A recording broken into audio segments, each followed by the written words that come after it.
আমাদের জন্য নিয়ে এলো একটা দারুণ ইন্টারেস্টিং একটা কিবোর্ড। এই কিবোর্ডটা যখন তোমরা ব্যবহার করবে, ব্যবহার করে ঠিক পুরো দিনের যেমন টাইপিং যে মেশিন ছিল ঠিক সেই ধরনের একটা রেট্রো কিন্তু তুমি ফিল পাবে এই কিবোর্ডটা ব্যবহার করে। কারণ খুবই ইন্টারেস্টিং কিন্তু কিবোর্ডটা আমি নিজে ব্যবহার করার জন্য কিনেছি। আর তোমরা জানো প্রথমে নিজে ব্যবহার করি, তারপর তোমাদেরকে কিন্তু আমি রেকমেন্ড করি প্রোডাক্টটা কেনার জন্য। ওকে, কোনোরকম কিন্তু কোম্পানি প্রমোশন নয়। একটা কথা বলো রাখি, অ্যামাজন সেলার ভালো, বক্সটা ভালো করে প্যাকেজ করে পাঠানো উচিত ছিল।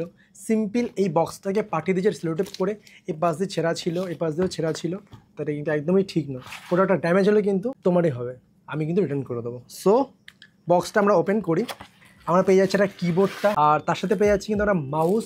আমি কিন্তু মাউস অ্যান্ড কিবোর্ড কিন্তু কম্বো এটা রয়েছে। ওকে, এর থেকে যদি আমরা কিবোর্ডটা বের করি, দেখো কি ইন্টারেস্টিং দেখতে, একটা রেট্রো কিন্তু আমি ফিল পাচ্ছি। ঠিক মানে যেরকম টাইপিং মেশিন যেভাবে টাইপ করতে তো গোল গোল সুইচ ছিল, সেম কিন্তু ফিলিংস কিন্তু আমি এই কিবোর্ডটা থেকে পাচ্ছি।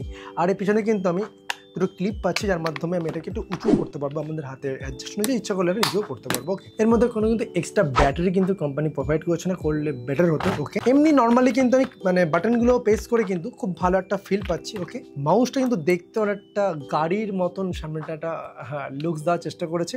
আর লাইট ওয়েট, একদমই লাইট ওয়েট রয়েছে। আর পুরোটা একটু গ্লসি ফিনিশ রয়েছে। এটা গ্লসি না একটু ম্যাট হলে বেটার হতো, কারণ গ্লসিতে কি একটু ক্র্যাচেস চলে আসে, বাট কিবোর্ডটা কিন্তু টোটালি ম্যাট, এটাতে কিন্তু কোনো ক্র্যাচেস আসবে না। আর এই কিবোর্ডটা যখন আমরা ব্যবহার করবো, যদি ইউজ করতে হতো অনেক ধুলো জমে যায়, আমরা কিন্তু ইজিলি ব্রাশের মাধ্যমে কিন্তু ধুলোটা ক্লিন করতে, কারণ এই যে কিবোর্ডের যে বাটনগুলো কিন্তু অনেকটা উপরে রয়েছে, তো ইজিলি আমরা কিন্তু ক্লিন করতে পারবো। ওকে, এটার মডেল নাম্বারই তোমাদেরকে বললাম না, এটা হলো জেব্রনিক্স কম্পেনিয়ন 301। অবশ্যই আমি এটার লিঙ্ক নিচে দিয়ে দেবো, তোমরা চেক করে নেবে। ওকে, এটাতে কিন্তু আমরা পেয়ে যাচ্ছি টোটাল 104টা কিস কিন্তু আমরা পেয়ে যাচ্ছি। এর মধ্যে মিউজিক প্লে, পজ, সমস্ত কিছু বাটন রয়েছে। ওকে, তার সাথে কিন্তু মাউস অ্যান্ড কিবোর্ড কিন্তু 2.4 হার্টসে কিন্তু আমরা ওয়্যারলেস সাপোর্টটা পাচ্ছি। আর এই মাউসটাতে কিন্তু 1600 ডিপিআই পাচ্ছি।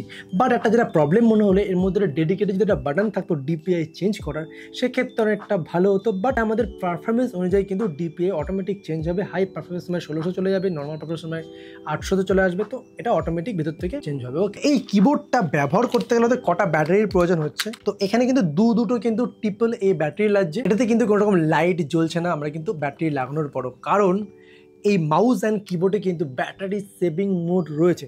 যতক্ষণ অবধি আমাদের কম্পিউটার বা ল্যাপটপ অন না হচ্ছে আর ডাঙ্গেল আমরা কানেক্ট না করছি, ততক্ষণ অবধি কিন্তু এটাতে পাওয়ারের লাইট বা কোনো কিছু কিন্তু জ্বলবে না। ওকে, আমরা এখানে মাউসের ব্যাটারিটা ভরে নিচ্ছি, তো মাউসের কিন্তু ব্যাটারি ভরে দিয়েছি। আর দেখতে পাচ্ছ ক্লিক করলে কিন্তু লাইটটা জ্বলছে না, অনেক হতে পারে নষ্ট, একদমই নয়।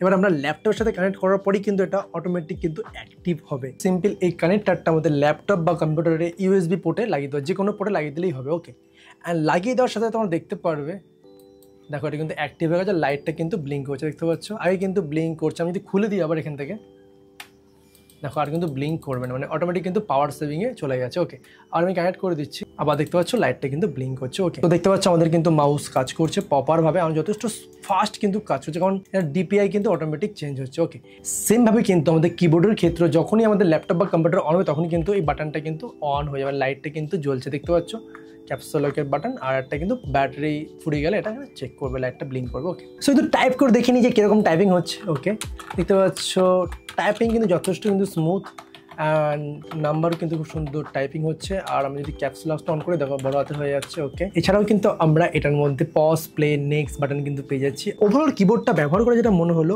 এটা কিছুটা রেট্রো পুরোনো দিনের ভাইব পাবে, তার সাথে মেকানিক্যাল ক্লিক করলে যেরকম একটা মানে এক্সপিরিয়েন্স হয়, সেটা তোমরা কিছুটা পাবে। আমি কিন্তু বেসিক্যালি এটাকে আমি এডিট পারপাসে ব্যবহার করবো, মানে ভিডিও এডিট পারপাসে। সো এটার দাম কত নিয়েছে, আমি এটা কিনেছি কিন্তু অ্যামাজন থেকে 1599 টাকায়, বাট রাইট নাও এটার দাম রয়েছে কিন্তু 1399 টাকা, 200 টাকা কমে গেছে। তো মোটামুটি 1500 টাকার থেকে 1200 টাকা আশেপাশে কিন্তু একটা প্রাইস থাকে। যারা একটা ইন্টারেস্টিং ধরনের একটা ভাইব বা ইন্টারেস্টিং ধরনের একটা কিবোর্ড ইউজ করতে চায়, তারা কিন্তু এই জেব্রনিক্সের কম্পেনিয়ন 301 এই কিবোর্ডটা তোমরা ব্যবহার করতে পারো। তার সাথে মাউসটা কিন্তু খুবই ইন্টারেস্টিং এবং খুবই কিন্তু ফাস্ট, আর সবথেকে বড় ব্যাপারে কিন্তু পাওয়ার সেভিং মোডটা রয়েছে। ওকে, সো ওভারঅল এই ভিডিওটা দেখে তোমাদের যদি ভালো লেগে থাকে, অবশ্যই একটা লাইক করে, অবশ্যই ভিডিওটা সবাইকে শেয়ার করে, যারা একটা ভালো কিবোর্ড কিনতে চাইছো।